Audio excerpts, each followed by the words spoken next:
Prezados irmãos e amigos, eu sou Salma Pimentel, professora de Bíblia há muitos anos, mais ou menos 7 décadas. E hoje eu volto para continuar o estudo do Apocalipse, o livro do Apocalipse na palavra, apresentando agora esse livro que é o que vai fazer vocês compreenderem o texto que está na Bíblia e que realmente é muito difícil. O livro foi escrito por mim, através do Espírito Santo, e o nome é O Selo Aberto, Leia e Entenda. Para começar, nós vamos começar vendo a parte que está na própria Bíblia. Vocês devem pegar a Bíblia, está, como sempre eu digo, para poder seguir o que eu vou ler nela. E depois eu passo a explicação para o livro. E vocês entenderão aquilo que realmente é difícil ler assim de repente, na palavra. Nós hoje vamos estudar o capítulo 9, e o assunto é a quinta trombeta. Eu vou começar a ler na Bíblia. E o quinto anjo tocou a trombeta, e vi uma estrela que do céu caiu da terra, e foi-lhe dado a chave do poço do abismo.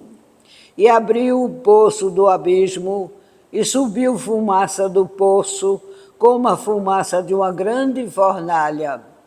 E com a fumaça do poço escureceu-se o sol e o ar. E da fumaça vieram gafanhotos sobre a terra. E foi-lhes dado poder, como o poder que têm os escorpiões da terra. E foi-lhes dito que não fizessem dano à erva da terra, nem a verdura alguma, nem a árvore alguma, mas somente aos homens que não têm na testa o sinal de Deus. E foi-lhes permitido, não que os matassem, mas que, por 5 meses, os atormentassem. E o seu tormento era semelhante ao tormento do escorpião, quando fere o homem.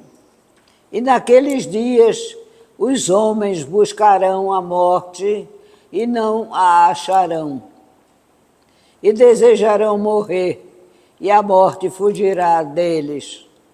E o aspecto dos gafanhotos era semelhante ao de cavalos aparelhados para a guerra.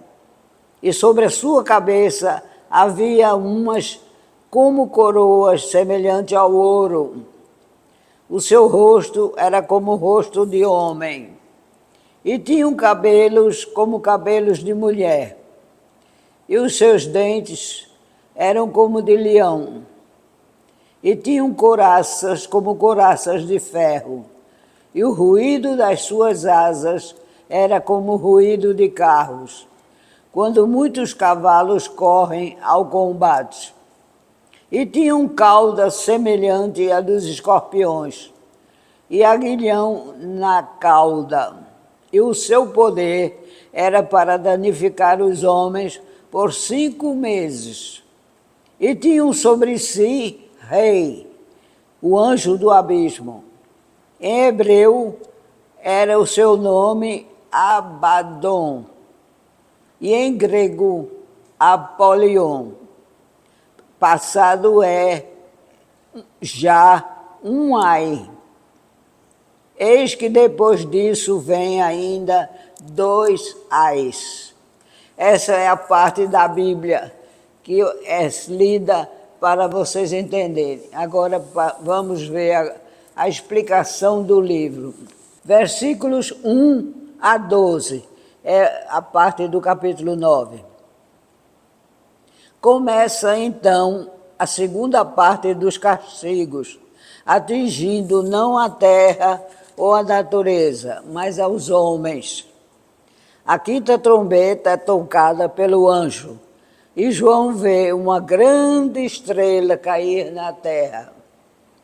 É interessante o termo cair na terra. O verbo é usado porque as estrelas ou meteoritos caem no planeta Terra, atraídos pela força da gravidade.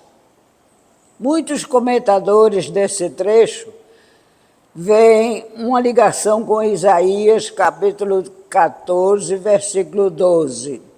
É a queda de Satanás, de sua alta posição no céu e da presença de Deus. Jesus também fala da queda de Satanás, em Lucas 10, 18. Mas não há nenhuma razão para identificar a estrela do Apocalipse com Satanás.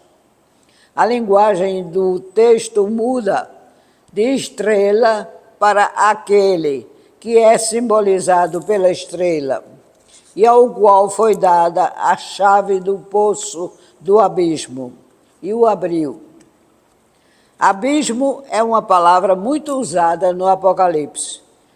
Trata-se do lugar onde se castigam até o dia do juízo os anjos caídos, os demônios, a besta, o falso profeta de Satanás. No livro apócrifo de Enoque, que muito influenciou o pensamento teológico do Antigo e do Novo Testamento, o abismo era a morada ou a prisão dos anjos caídos, que vieram à terra seduzir as filhas dos homens. Eles lá estão porque ensinaram a adoração dos demônios e ídolos e não ao Deus verdadeiro. E do poço aberto sai uma fumaça que escurece o ar e o sol. Muitos intérpretes julgam que a fumaça provém do fogo do inferno. O local exato e definitivo do castigo, Geena ou inferno. O local exato do castigo, como eu disse, é comparado a um lago de fogo. Mas nada na Bíblia indica que ele se encontre sob a terra. E da fumaça saíram uns gafanhotos, povo poderoso, guerreiro, destruidor, terrível. Eles comem e destroem tudo que encontram pela frente. O trigo, as videiras, os campos plantados. As árvores devoradas morrem. E o seu voo, sempre em formação cerrada, obscurece o céu. Deve-se ler para compreender melhor a força desses animais que aparecem na fumaça, proveniente da abertura do abismo. O capítulo 1, versículos de 7 a 12. E o capítulo 2, versículos de 1 a 11 do livro de Joel. Se entenderá melhor. Em 1866, uma praga de gafanhotos invadiu a Argélia e a devastação foi tão terrível que 200.000 pessoas morreram de fome. Nas semanas que se seguiram à tragédia, por falta de alimentos. O texto de Apocalipse fala que os gafanhotos saíram da nuvem e não que formavam uma nuvem, como sempre acontece. Essa é a maneira dinâmica que João usa para descrever o aparecimento dos poderes demoníacos. Na palavra de Deus, os gafanhotos são um símbolo da ira de Deus. Está em Êxodo, capítulo 10, versículo 13. E Joel, no capítulo 1, versículo 4. Nesse caso, eles não são animais verdadeiros, mas criaturas que simbolizam os poderes demoníacos. Foi-lhes dado poder como o que têm os escorpiões da terra. Esses animais eram como as cobras, criaturas hostis ao homem, simbolizando forças espirituais malignas. E na sua picada, o homem encontra a morte. A cabeça de um gafanhoto é quase uma miniatura da cabeça de um cavalo. Quando o bando avança, o faz de maneira ordenada. Nada detém uma invasão de gafanhotos normais. A que é descrita por João traz uma devastação terrível, porque esses gafanhotos são mais violentos. E no reino animal, nada a eles se assemelha. E eles fizeram exatamente o que os gafanhotos comuns não fariam jamais. Não atacaram a erva da terra, nem qualquer coisa verde, nem árvore alguma. A missão era incomum.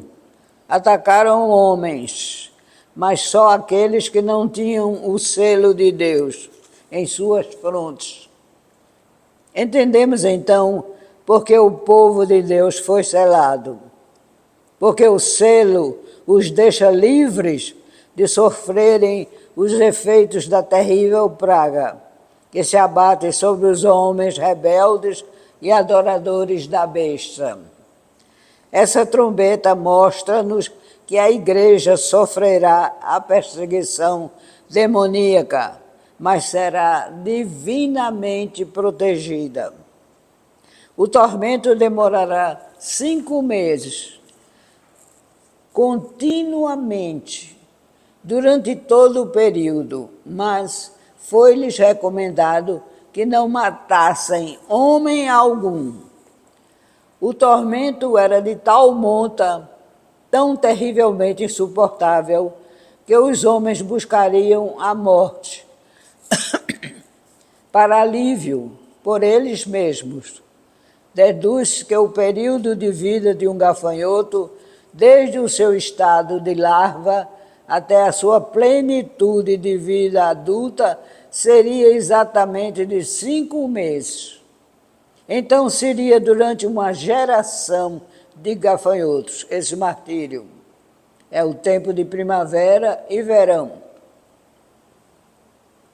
A picada do escorpião, raras vezes, é mortal, mas provoca dores violentas. E essa praga é trazida por monstros que voam como gafanhotos e picam como escorpião. A palavra de Deus nos fala quão terrível é desejar morrer e não poder. Jó dá-nos uma confirmação disso no seu livro, capítulo 3, versículo 20 e 21. Também nos fala da necessidade de buscar a morte como alívio. O aspecto físico desses monstros é realmente assustador. Pareciam cavalos aparelhados para a guerra. Nas suas cabeças havia como que coroas douradas, e seus rostos tinham feições humanas. Os cabelos eram como os das mulheres, seus dentes eram como os dos leões, suas couraças como de ferro, e tinham cauda e ferrões como escorpiões. Nada poderia ser mais apavorante do que o aspecto físico desses monstros demoníacos. E tinham ainda, para completar, o poder que possuíam, um rei, que é chamado de anjo do abismo. Um rei cujo nome era Abaddon, em grego, Apolion. Abaddon, em hebraico, significa destruição. E João traduz a palavra para o grego, não para o termo equivalente, epoleia, mas no particípio presente, apolion, que significa o destruidor. É simplesmente um nome simbólico para o anjo do abismo. Mas, já que os gafanhotos vêm do abismo, poderíamos pensar que Satanás é seu rei e o destruidor a que João se refere. Segundo Provérbios, capítulo 30, versículo 27, os gafanhotos não têm rei. E esse que aqui é citado como anjo do abismo não aparece em nenhuma outra passagem bíblica. Seria o mesmo do versículo 1, a figura que é descrita como estrela caída e que tem a chave do poço do abismo? E assim se passa, terrivelmente apavorante e doloroso, o primeiro ai, com promessa de mais 2 ais, que virão com poder destrutivo de grande alcance. E aqui nós terminamos o capítulo 9, nos versículos que já lemos aqui, sobre a quinta trombeta. Que vocês tenham entendido bem a explicação, que realmente é terrível o que os homens podem sofrer, aqueles que não têm Deus nem Jesus no coração. Muito obrigada. Sejam felizes, em nome de Jesus. Amém.